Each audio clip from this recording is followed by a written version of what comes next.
Ito na po yung dalawang candidate natin. Tanungin lang po natin kung ano yung feeling ng ikakasal. Sir Dondi, anong feeling pag ikakasal po? Masaya ho. Dahil isang pangarap ang natupad. Wow, si Ma'am Ethel, ano naman ang feeling? So ano po yung feeling si Sir Jovin? Anong feeling ng ikakasal? Masaya po. Masaya. Ikaw naman si Ma'am Nieves? Masaya din po. Excited ba? Okay, si Sir Greg, interviewin naman po natin. Ano po yung feeling ng ikakasal? Masaya. Ikaw, si Ma'am naman, ano yung feeling ng ikakasal po? Yan. Anong feeling ng ikakasal, Romnick? Masaya po, masaya. Masaya. Ikaw naman, Ma'am, anong feeling ng masaya na ikakasal na? At excited na. So, ano pong feeling, Ma'am, ng ikakasal? Ano po? Masaya po. Masaya. Excited ba? Opo. Yan. Si Sir, ano naman ang feeling ng ikakasal? Sobrang saya po sa excited po. Excited. Yan po, nakapila na po ang mga ikakasal sa entrance ng simbahan.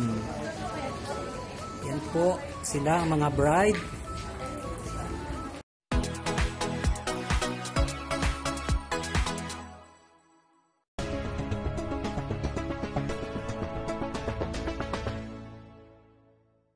Pagpalang hapon po sa ating lahat. Ngayon pong araw ay abalang-abala po ang lahat dahil sa paghahanda sa kasalang bayan na gaganapin bukas. Kaya kaming mga pamilya at ang mga anak namin ay tulong-tulong sa paghahanda sa kasalang bayan na gaganapin po bukas dito sa aming parokya. Kaya makikita po natin ang lahat ay abalang-abala sa kanilang mga gawain para pagbigay ng tulong sa mga ikakasal po bukas. Ito pong venue ng aming kasalang bayan bukas po.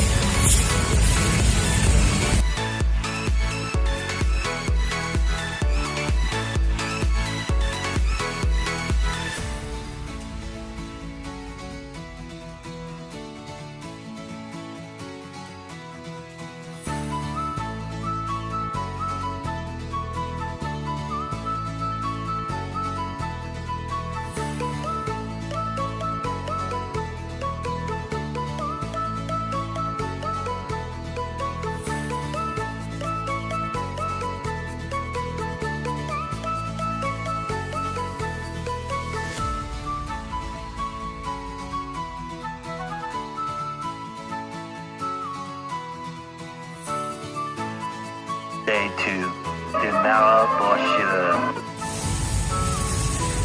Good morning everyone. Ito na po ang araw na ginawa ng Panginoon. Ito po ay araw ngayon ng kasalang bayan at dito po tayo sa parokya ng Our Lady of Lourdes Parish, Tagaytay. At sa araw po na ito ay masaksihan po natin ang pag-iisang dibdib ng 5 couples na magtatalaga ng kanilang sarili at pagsabi ng kanilang oo sa isa't isa at mangako na tuparin ang kanilang pangako sa harapan ng simbahan, sa harapan ng sambayanan at sa harapan ng Panginoon, na sila po ay maging tapat sa kanilang pagmamahalan sa pagbuo ng kanilang kanya-kanyang pamilya. Kaya saksihan po natin ang araw po na ito ng kanilang tinatawag na pag-iisang dibdib. Ito na po ang mga bouquet ng ating ikakasal. So, napakaganda ng bouquet. At ito naman po ang mga corsage sa mga abay at ng mga ninong-ninang at magulang. At yan naman po ang kanilang mga cord and veil.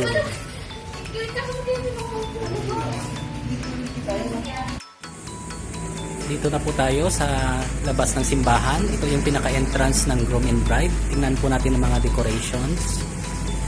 Yan na po ang pinaka-arko at mga bulaklak sa aisles po. Yan, silipin po natin at makita ang kanilang pagmamartsahan ng groom and bride sa ating kasalang bayan. Simple but beautiful po ang ating decoration.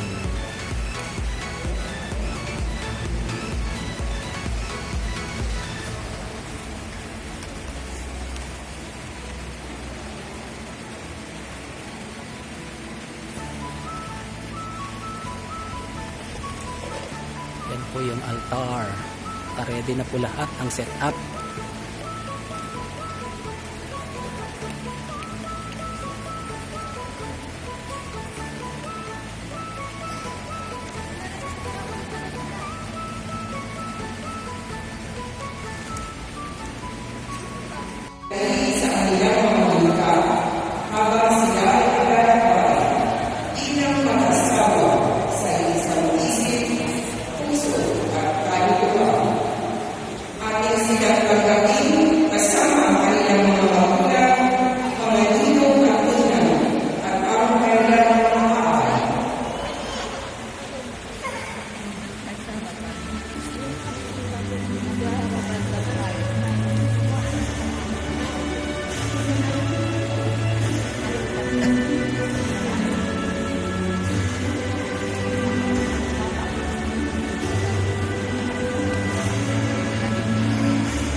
mamumuno sa pagtitipon ng banal na Eucharistia ay si Reverendo Padre Eugenio Juanito Lopez, OFM Capuchin.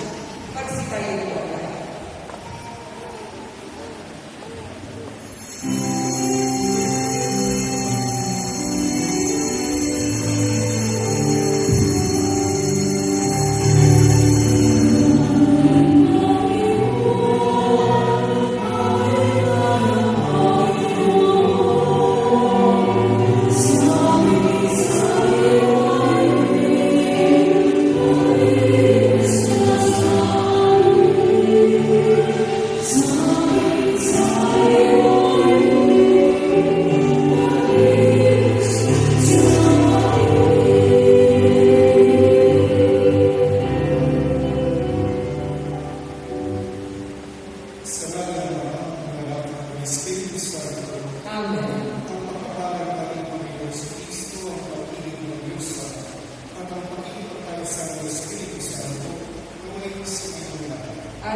Mga kapatid, ang mabuting balita ng Panginoon. Pinupuri pa namin ang Panginoon sa Kristo. Magsiupo ang lahat at makinig sa muli. Kapayapaan at lahat ng kabutihan sa inyong lahat, mga kapatid. At maligayang bawi kay Joven at Neves, kay Marvel at Sheila, kay Nick at Len, kay Hernan at Gloria, at kay Dandy at Giselle sa araw ng inyong kasal. Napakasaya ng simbahan ngayon. Kayo may masaya.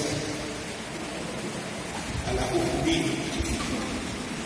Napakasaya dahil sa wakas, ang iwasan niyo ay haharap sa dambana ng Panginoon at hihiling sa kanyang bendisyon at pagpapala sa inyong pagkataling puso. Sinasabi nga na sa napakaraming mga uri ng relasyon na napakahayaan sa pagkapananaw sa kanal, isa sa mga relasyon na yun ang namumulatan. At ito ang relasyon ng lalaki sa kanyang asawa. Namumulatan ito, sabi ng mga eksperto sa pananaksulatan, kasi ang Panginoon mismo ang lumikha ng relasyon ito. Nakita natin iyon sa mga pagpapahayag ng mabuting balita at gayon naman sa unang pagbasa. Ang ating Panginoon mismo sa kanyang pagkatanggol ng kabanalan ng pag-aasawa, sinabi niya sa mga Pariseo, hindi pa ba ninyo nababasa sa kasulatan na sa pasimulay inilalang sila ng may kapal, lalaki at babae. At sinabi, dahil dito, iiwan ng lalaki ang kanyang kapatid at magsasama sila ng kanyang asawa at sila'y magiging isa. Ikalawang katangian ng pag-aasawa ay ito'y isang relasyon na hindi napuputol. Ang nakapuputol lamang dito ay kamatayan. Ito'y panghabang buhay. Habang kayo'y nabubuhay, habang may hininga kayo, habang may buong nananalaytay sa inyong katawan, ang relasyon niya ay hindi mabubulong. Yung iba nga nagiging pamahas sa kanilang panunumpa sa isa't isa. At sinasabi, ang pag-ibig sa iyo ay hanggang sa buhay na walang hanggan. Sinasabi nila, kahit eternal life, ang kayo sa binyag at tubig, nakisa kayo sa buhay at pananagutan ng Panginoon. At sa pag-iiwan ng huling habulan, ulit-ulit kayong nakisalo sa harap ng kanyang pagmamahal. Ngayon may pusang loob na kayo dinudulog sa sambayaran ito at ulihiling ng panalangin upang ang inyong pangharap bayin ng Panginoon. At kayo naman, mga kapatid na nag-iipon ngayon, ay mananalig para sa mga ikakasal ngayon. At mas palad silang tanggapin bilang magkaisang bigit sa ating sambayang Israel. Hinihingin ko ngayon na kung katapatan ninyong ipahaya ang inyong damdamin sa isa't isa. Mga ikakasal na babae, kumalba sa inyong loob ang inyong pagparito upang makayos ng hindi ang mga lalaki nito na inyong pagmamahalin at pagbinuguran habang buhay. Opo, Padre. Mga ikakasal na lalaki, kumalba sa inyong loob ang inyong pagparito para makayos ng hindi ang mga babae nito na inyong pagmamahalin at pagbinuguran habang buhay. Opo, Padre. Nakahanda ba kayong gumanap sa inyong pananagutan sa simbahan at sa bayan, umaasa ang inyong aalmain ang mga suking at magkakagulong ulay naman upang sila ay inyong pananagutan bilang maguguling mamamayan sa Kristo? Minamahal kong mga ikinakasal ngayon sa harap ng Diyos at ng kanyang sambayanan. Pagdabutin ninyo ang inyong mga palad, ipahayag ninyo ang ikiking magtibay sa banal na sakramento ng kasal.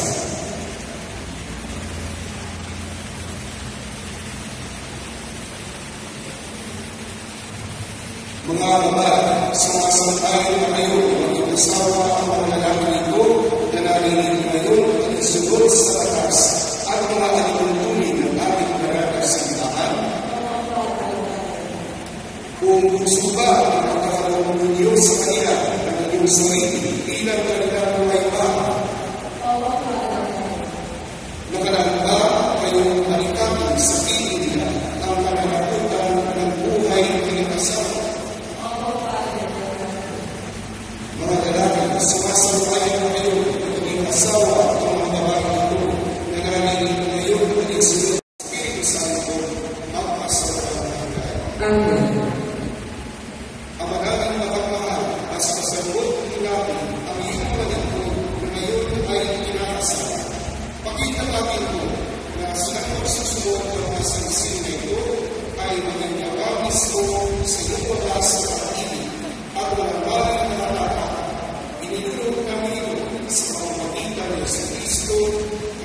Espiritu Santo magpasawa ng mga.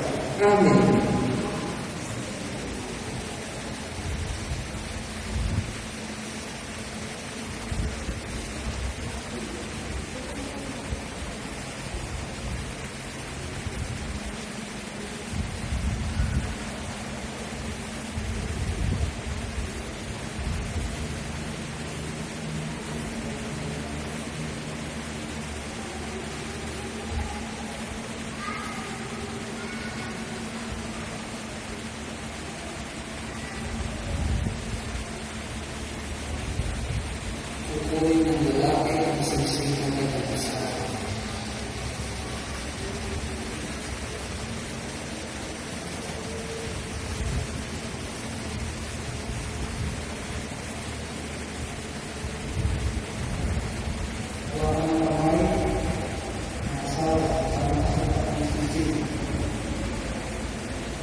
Sumunod kayo sa akin.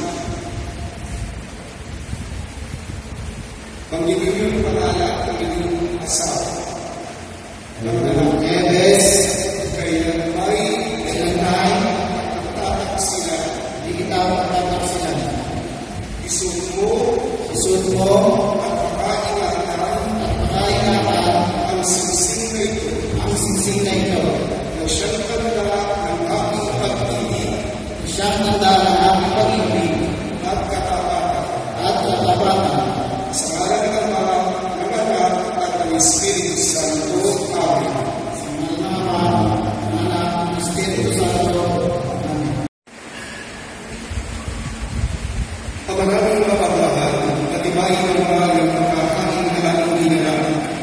saluhan ang magkataling puso ng mga ikinasal nila. Ang bigis ng pag-ibig na iyong ibigay ay patuloy na maghigpit at umibay sa pamamagitan ng si Kristo, kasama ng Espiritu Santo, magpas sa walang hanggan. Amen. Nabibig ko sa iyo, o kaya Nieves, Marte at Sheena, Lee at Ren, Hernan at Gloria, Dani at Giselle, na mabuhay kayong lagi sa pag-ibig at kapatawaran. May pananampalataya, kabanalan at pag-ibig sa may kapatawaran. Nieves, Sheena, Ren, Gloria at Giselle, pag-ibig niyo'y makakala sa pag-ibig ng bihing may bahay, kinabogen, Marte, Lee, Hernan at Dani, na may pananampalataya, kapatawaran at pag-ibig sa may kapatawaran. Joven, Marte, Lee, Hernan at Dani, ibigin niyo si Nieves, Sheena, Ren, Gloria at Giselle, ang ulat ng malasakit ni Kristo sa kanyang simbahan. Ang daming ibigay at buhay para sa kanya at para sa iyong pamilya. Bilang nagsunod sa utusan ng Islam sa kanya. Sumayo ang Panginoon At sumayin. Lubukay at hingin ang pagpapala ng Diyos. Ang Diyos ang mga pangyarihan ay siya naman magbigay ng kakalakang tulot ng mga anak na sa iyo'y isinila at kanyang kasilahan ayon at magpasapalaran. Amen. Ang butong na anak ng Diyos ay siya gawang sa iyong luwag sa kanyarapan at kaginawa ngayon at magpasapalaran. Amen. At papalain kayo ng mga pangyarihan ng Diyos, Ama, Anak, at Espiritu Santo. Amen. Mayo kayong magdari ang kapayapaan upang ang Panginoon at ang inyong kapwa ay mahalin at pagpapalingkuran. Salamat sa Diyos. Okay? Maaaring nangangalakan si Nieves ang inyong kapwa.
Magsiupo ang lahat para sa pagpinta sa mga dokumento.